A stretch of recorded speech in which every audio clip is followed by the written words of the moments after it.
चन्द्रशेखराष्टकम्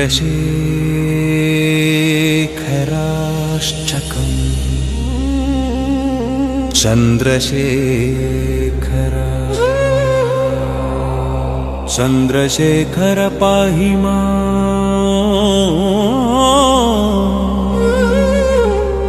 चन्द्रशेखर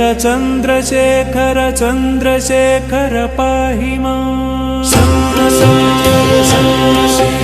चन्द्रशेखर रक्ष माम्। रत्नसानुशरासनं रजतात्रिशृङ्गनिकेतनं शिञ्जिनीकृतपन्नगेश्वरमच्युतानलसायकम् क्षिप्रदत्तपुरत्रयं त्रिदशालयैरभिवन्दितम्। चन्द्रशेखरमाश्रये मम किं करिष्यति वै यमः। पञ्चपादपपुष्पगन्धपदाम्बुजद्वयशोभितम् फाललोचनजातपावकदग्धमन्मथविग्रहम् भस्मदिग्धकलेबरं भवनाशनं भवमव्ययम्। चन्द्रशेखर रक्ष माम्। मत्तवारणमुख्यचर्मकृतोत्तरीयमनोहरम् पङ्कजासन पद्मलोचन पूजितां ग्रिसरोरुहम् देवसिन्धुतरङ्गस्वीकरसिक्तशुभ्रजटाधरम्। चन्द्रशेखर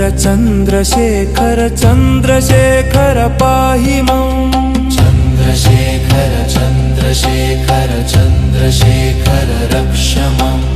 यक्षराजसखं भगाक्षहरं भुजङ्गविभूषणं शैलराजसुतापरिष्कृतचारुवामकळेबरम् शेलनीलगळं परस्वधधारिणं मृगधारिणम्।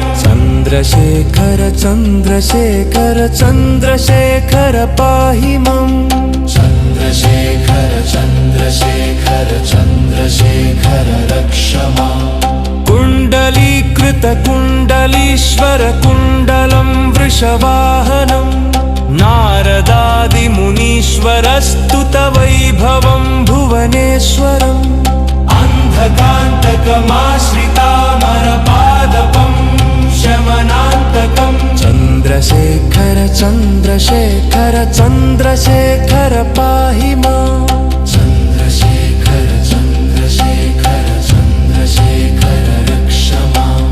भेषजं भवरोगिणामखिलापदामपहारिणं दक्षयज्ञविनाशनं त्रिगुणात्मकं त्रिविलोचनम् भक्तिमुक्तिफलप्रदं सकलाघसंघनिबर्हणम्। चन्द्रशेखर पाहि माम्। चन्द्रशेखर रक्ष माम्। मृत्युभीतमृकण्डुसूनुकृतस्तवं शिवसन्निधौ यत्र कुत्र च यः पतेन्न हि तस्य मृत्युभयं भवेत्। पूर्णमायुररोगतामखिलार्थसम्पदमादरम्। चन्द्रशेखर एव तस्य ददाति मुक्तिमयत्नतः। चन्द्रशेखर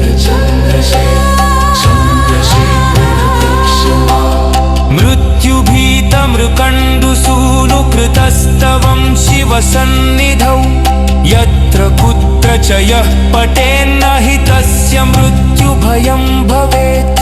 पूर्णमायुररोगतामखिलार्थसम्पदमादरम्। चन्द्रशेखर एव तस्य ददाति मुक्तिमयत्नतः।